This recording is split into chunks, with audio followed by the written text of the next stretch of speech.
25장 음산해진 혁명, 바스티유 감옥 습격.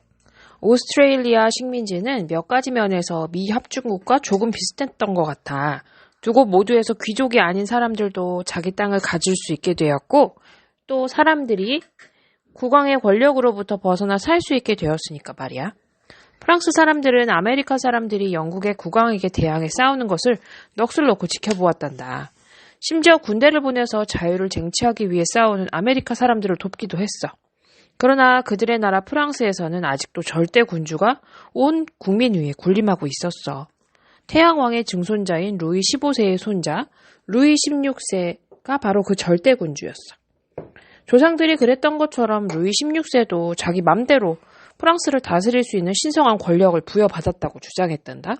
그런데 미국 독립혁명 이후 몇 년 동안의 프랑스 사람들은 그들의 국왕이 옳지 않다는 것을 깨닫기 시작했어. 프랑스는 매우 불행한 나라였단다. 루이 14세는 거대한 베르사유 궁전을 짓고 길고도 지루한 전쟁을 잇따라 치르느라 국고를 거의 다 써버렸어. 루이 15세 시절에는 7년 전쟁의 패배로 인해서 프랑스는 더욱더 가난해졌어. 이 두 국왕들은 가난한 사람들로부터 날이 갈수록 더 많은 세금을 짜내었어. 그러나 부자들은 세금을 거의 한 푼도 내지 않았단다. 프랑스 사람들은 그들이 세 부류의 계급으로 나누어져 있다고 생각했어. 로마 가톨릭 성직자들이 제1계급이었어. 그들은 전혀 세금을 내지 않았단다. 가톨릭 신앙은 프랑스의 공식 종교이기 때문이라는 게 이유였어. 제2계급은 귀족들이었어. 그들은 거의 전부가 수백 년 동안 조상 대대로 물려받은 거대한 저택과 농장을 소유하고 있었어. 그들은 1년 중에 몇 달을 베르사유 궁전에서 국왕과 함께 보내고 장군과 대신과 대사 등 저마다 조정에서 한 자리를 차지했단다. 그들도 거의 모두가 세금을 전혀 내지 않거나 아주 조금 내는 척만 했어. 제2계급에 속한 귀족들은 고작 13,000여 명뿐이었단다. 그러나 제3계급에 속한 사람들의 수는 2,600만 명이나 되었어. 상위인, 점원, 의사, 변호사, 판사, 농부, 마부, 촌민, 빵장수, 재단사, 구두장이 같은 사람들이 제3계급이었어. 그들은 모두 자기 몸으로 노동을 하는 사람으로서 소금, 비누, 포도주, 담배, 가죽 같은 것을 살 때마다 세금을 내야 했고 교회에도 세금을 냈단다. 그들은 또 귀족들에게서 빌린 토지에 대해서는 지세를 내야 했고 밀을 빻고 포도를 짜는데도 요금을 내야 했어. 길을 가다가 다리를 건널 때도 통행세라는 이름의 세금을 내야 했어. 하나같이 가난하고 굶주렸는데 그것도 모자랐는지 몇백 년 만에 닥친 흉년으로 밀 농사가 엉망이 되어서 먹을 빵조차 없었단다. 그 무렵에 프랑스를 여행했던 어느 영국인은 굶주림에 찌든 촌민들의 모습을 보고 너무도 놀라서 입을 다물지 못했다는구나. 꼭 허수아비들 같았다고 그는 말했단다. 그런데도 귀족들은 늘 파티를 벌이고 서로 경쟁하듯이 화려한 옷을 사입고 멋진 마차를 사고 노름을 하는데 돈을 펑펑 썼어. 루이 16세는 이제부터는 귀족들도 세금을 냈으면 좋겠다고 조심스럽게 손을 내밀었어. 그러나 귀족들은 딱 잘라 거절했어. 그런데 말이야, 루이 16세가 비록 절대 군주라고는 하나 귀족들과 군대의 도움을 받지 않고서는 무엇 하나도 자기 맘대로 할 수 있는 게 없었단다. 게다가 그에게는 또 다른 문제들이 있었어. 그의 젊은 아내 마리 앙투아네트가 아무것도 할 일이 없어서 빈둥빈둥 놀기만 했다는 게 우선 문제였어. 그녀는 늘 무도회에서 춤을 추고 비싼 옷을 무턱대고 사들이고 그러고도 심심하면 카드를 했어. 심지어 그녀는 들이 있는 작은 마을을 꾸며놓고 젖을 짜는 소녀 행세를 하면서 노는 걸 좋아했다는구나. 그런데 젖을 담아 나른 항아리가 값을 알 수 없을 정도로 귀한 도자기였대. 글쎄, 그 지경이다 보니 그랬겠지만 한때 신성 로마 황제였던 그의 오빠는 그녀를 멍청이라고 불렀다는구나. 마리 앙투아네트는 특별히 심술이 사납거나 심성이 못된 여자는 아니었어. 자식들에게는 자상하고 착한 어머니였고 어디서 촌민들이 굶어 죽었다는 소리를 들으면 눈물을 찔끔찔끔 흘린 만큼 마음이 여렸대. 그러나 그녀는 촌민들이 얼마나 비참하게 살고 있는지를 전혀 알지 못했어. 마리 앙투아네트는 밤에 수많은 촛불들을 켜서 대낮같이 환하게 해놓고 파티를 벌이거나 시골 안양네들의 옷처럼 수수한 옷을 지어 입으려고 도대체 값이 얼마인지 아무도 알 수 없는 옷감을 사들이는데 나라의 돈을 펑펑 써대는 꼴을 백성들이 어떻게 생각하는지에 대해서도 전혀 느끼는 게 없었어. 마리아 앙투아네트는 갈수록 백성들의 깊은 원한을 샀어. 백성들은 프랑스가 그 지경까지 가난해진 게 모두 그녀 때문이라고 수군거렸대. 그녀가 왕비가 되기 훨씬 이전에 이미 프랑스는 비투성이 나라가 되어 있었는데도 말이야. 미국에서 독립선언문이 발표된 후 프랑스 사람들은 그 문서를 번역해서 출판했단다. 수많은 프랑스 사람들이 자유와 평등을 이야기하는 그 글을 읽었어. 그리고 사치 밖에는 아무것도 모르는 왕비와 게으르기 짝이 없는 귀족들을 돌아보았지. 그리고 이렇게 생각했어. 우리는 언제까지 이렇게 비참하게 살아야 하는 거지? 프랑스 사람들이 혁명 사상에 대해서 점점 관심을 키워가는 동안에도 프랑스의 국고는 날로 바닥을 드러내고 있었어. 루이 16세는 다시 한번 귀족들에게 세금을 받아내려고 했고 귀족들은 이번에도 거절했어. 그들은 세 계급의 대표자들이 한자리에 모여서 과연 새로운 세금이 꼭 필요하다고 선언한다면 자기들도 세금을 내겠다고 했어. 루이 16세는 그래? 그럼 그렇게 해보자고 하고 생각했어. 그래서 프랑스 전 지역에서 세 계급의 대표자들이 베르사유에 모여서 세금에 관해서 논의했어. 거기에는 성직자들도 있고 귀족들도 있고 제3계급을 대표하는 상인들과 점원들과 판사들과 변호사들도 있었어. 그 변호사들 중에 맥시밀리앙 드 로베스피에르라는 사람이 끼어 있었단다. 제3계급의 대표들은 오래지 않아서 구역질이 났어. 그들은 제1계급, 제2계급의 대표자들과는 신분이 다르다는 사실을 스스로 증명하기 위해서 모두들 검정색 옷을 입어야 한다는 조치가 내려졌어. 또 베르사유에 들어갈 때에는 정문이 아니라 곳곳에 샘문들을 사용해야 했어. 그리고 세 계급의 대표자들이 특별 미사를 올리기 위해서 교회에 모였을 때에는 그들이 앉을 좌석이 준비되어 있지를 않았어. 각자 알아서 아무데나 바닥에 쭈그려 앉으라는 것이었지. 결정적으로 그들을 좌절하게 하고 분노하게 한 것이 있었어.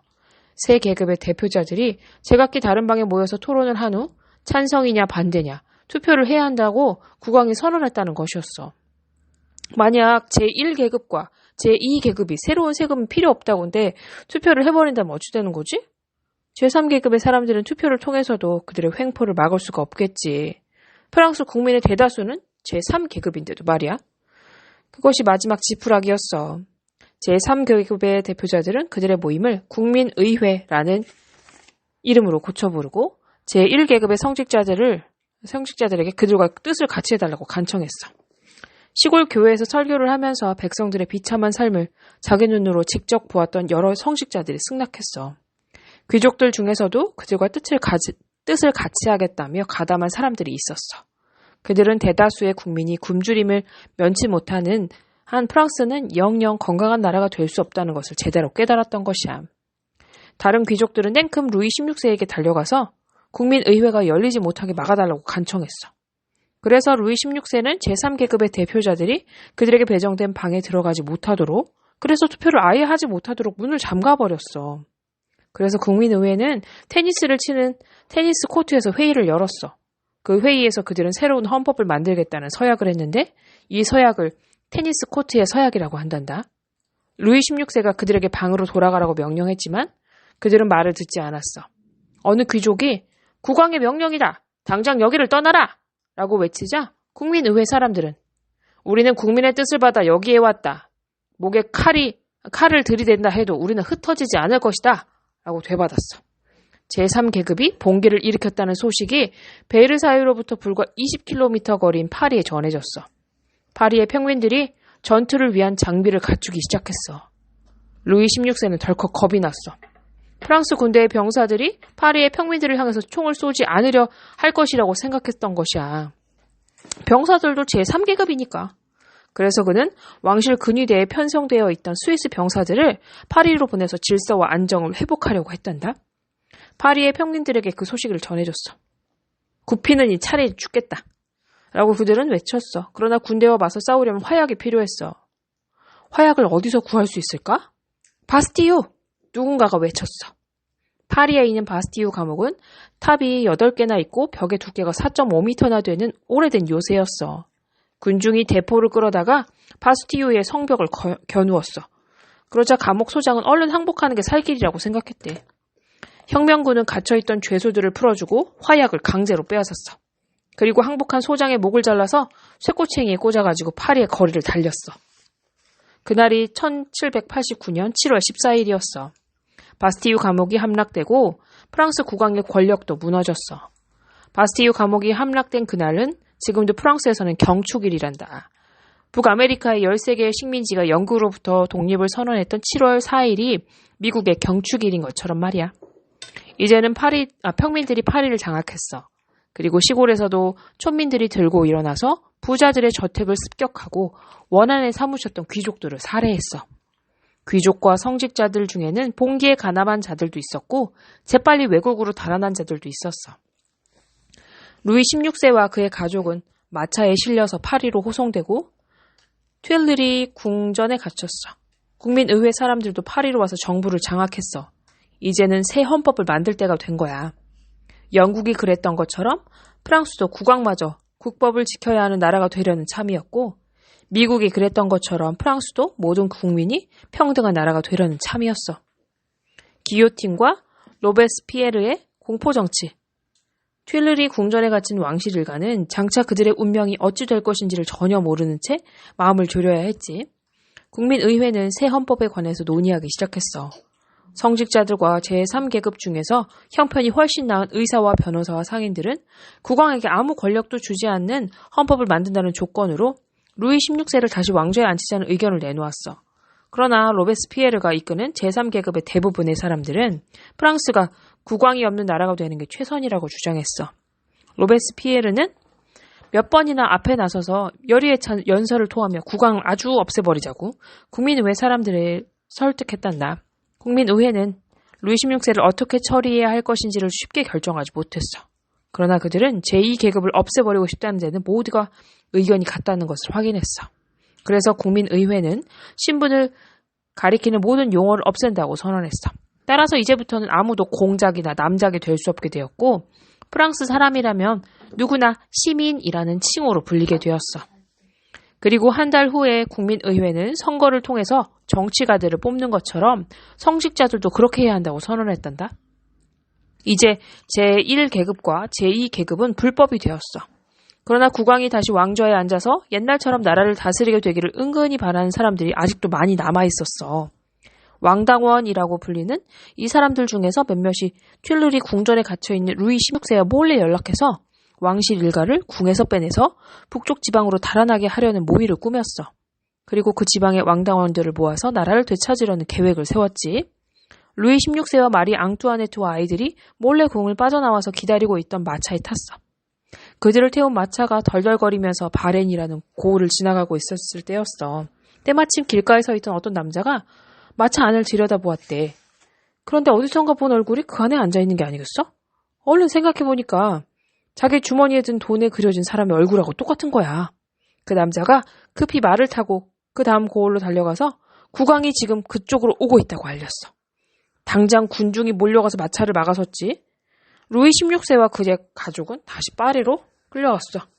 그리고 이제는 정말로 그들에게 닥칠 운명이 무엇인지를 깨닫게 될 순간을 하염없이 기다리는 수밖에 없는 처지가 되었단다. 그 무렵에 프로이센 군의 사령관으로부터 국민의회 앞으로 편지가 왔어. 국왕과 그 가족을 해치기만 해봐라. 우리가 가서 파리를 왕창 짓밟아 버릴 테니까. 프로이센이 그런 협박을 했다는 소문이 변해주자 파리 시민들이 외쳤어. 국왕은 반역자다. 우리의 적과 몰래 손을 잡고 제발 쳐들어와 달라고 빌었다.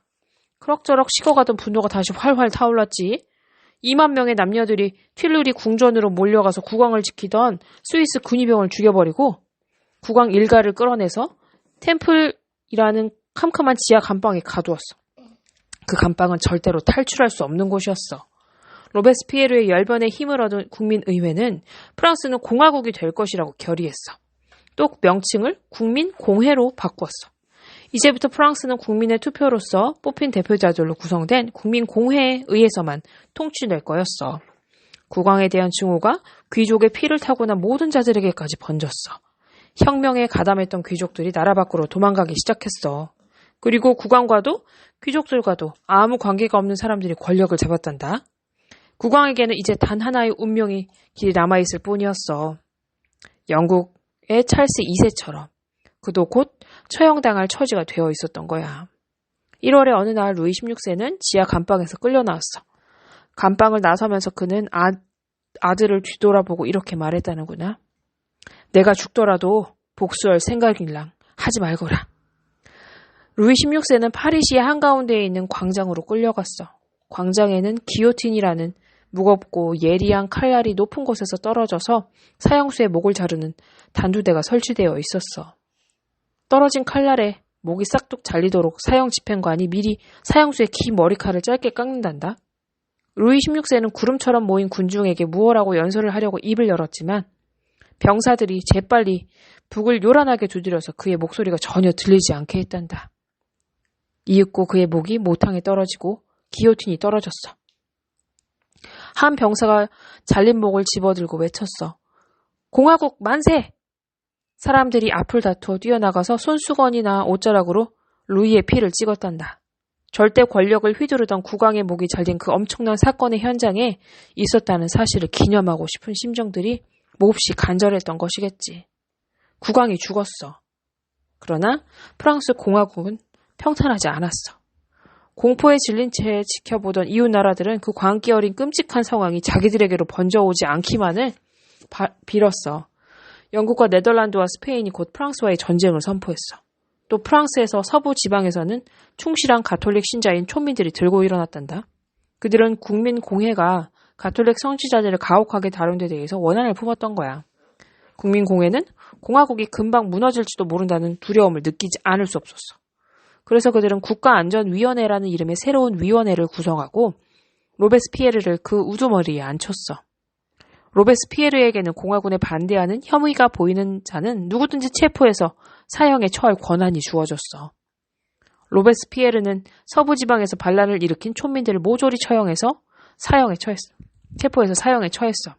그리고 귀족과 성직자와 국왕에 대해서 아직도 동정심을 가졌다 싶은 자들을 낱낱이 차단해서 기요틴으로 보냈단다. 공포의 시대가 시작된 거야. 프랑스 혁명 시기에 로베스피에르가 권력을 휘둘렀던 대략 1년여의 정치를 역사적으로 공포정치라고 한단다. 국민공회는 혐의자 처벌법이라는 이름의 새로운 법을 선포했어. 이 법은 혁명에 반대하는 자들을, 심지어는 혁명을 열광적으로 지지하지 않는다 싶은 태도를 보이는 자들까지도 찾아내서 죽일 수 있는 법이었단다. 이 법에 의해서 맨 먼저 죽음을 당한 사람은 바로 마리 앙뚜아네트였어. 남편이 죽은 지 9달이 지난 어느 날 마리 앙뚜아네트는 새하얀 가운을 입은 채 촌민들이 걸음을 나를 때 쓰는 수레에 실려서 기요틴으로 끌려갔어. 그때 그녀의 나이는 고작 37살이었는데 기요틴에 잘린 그녀의 머리를 사형 집행관이 집어들었을 때는 머리카락이 흰눈처럼 새하얗게 변해 있었다고 하는구나. 마리 앙뚜아네트는 로베스피에르에 의해서 줄줄이 죽어나간 사람들 중에 첫 희생자일 뿐이었단다. 로베스피에르는 공화국을 반대한다는 혐의를 씌워서 수많은 사람들을 죽였어. 남자, 여자, 촌민, 도시민, 노인, 심지어는 어린 아이들까지도. 프랑스의 모든 도시들에서 날마다 기요틴의 칼날이 떨어졌어. 늙은 여자들이 기요틴 바로 옆에 앉아서 병사들에게 팔 양말을 뜨개질하면서 수다를 떨고 웃어대고 이따금 기요틴이 떨어지는 소리가 들리면 박수를 치고 소리를 질렀다는구나. 피가 튀어서 한창 짜던 양말에 묻으면 이게 웬 떡이냐 하는 것처럼 좋아라 하고 깔깔 웃고 병사들은 피가 묻은 양말을 서로 먼저 사려고 다투었대. 프랑스에 와 있다가 영국 시민인데도 오해를 당해서 체포당했다가 풀려난 적이 있는 헬렌 윌리엄스라는 사람은 이렇게 썼어. 기요틴은 죄 없는 사람과 죄 있는 사람을 가릴 줄을 모른다. 도랑에는 물이 아니라 피가 흐르는 것 같았다. 기요틴에 희생된 사람의 수가 1만 6천여 명에 이르자 국민공회는 그제야 로베스피에르를 불안하게 여기기 시작했어. 그에게 너무 많은 권력을 주었다 싶었던 거야. 그는 아무나 의심했어. 심지어 자기의 친구들까지도 그의 의심을 면하지 못했단다. 로베스피에르를 지금쯤 제거하는 게 옳지 않겠느냐고 의원들이 수군거리기 시작했어. 그대로 두었다가는 루이 16세보다 훨씬 더 지독하고 잔인한 독재자가 되지 않는다는 보장이 없었던 거야. 로베스피에르는 의원들이 자기를 의심하는 기미를 알아차렸어. 그는 의원들 앞에 나서서 자기를 해치려는 모의가 있다는 걸 다 알고 있다고 고래고래 소리를 질렀어. 그는 이렇게 외쳤다는구나. 나를 반대하는 자들이 누구인지 잘 압니다. 그 자들도 반드시 찾아내서 기요틴으로 보낼 테니 두고 보십시오. 국민공회는 그런 식으로 협박을 당한다는 게 너무도 싫었어. 그래서 그 다음날 회의에서 의원들이 앞을 다투듯이 일어나서 로베스피에르를 비난하는 연설을 했어. 로베스피에르는 자신의 귀를 믿을 수가 없었는지 의자에 얼굴을 파묻고 두 손으로 머리를 감싸고 있었대. 그는 곧장 체포돼서 기요틴으로 끌려갔어. 그가 저 세상으로 보냈던 수많은 사람들의 피가 묻어있는 기요틴이 이제는 그의 피를 묻힐 차례가 되었던 거야. 프랑스는 이제 국왕도 없고 로베스피에르도 없는 나라가 되었어. 아니, 프랑스는 지도자가 없는 나라가 되어버렸단다.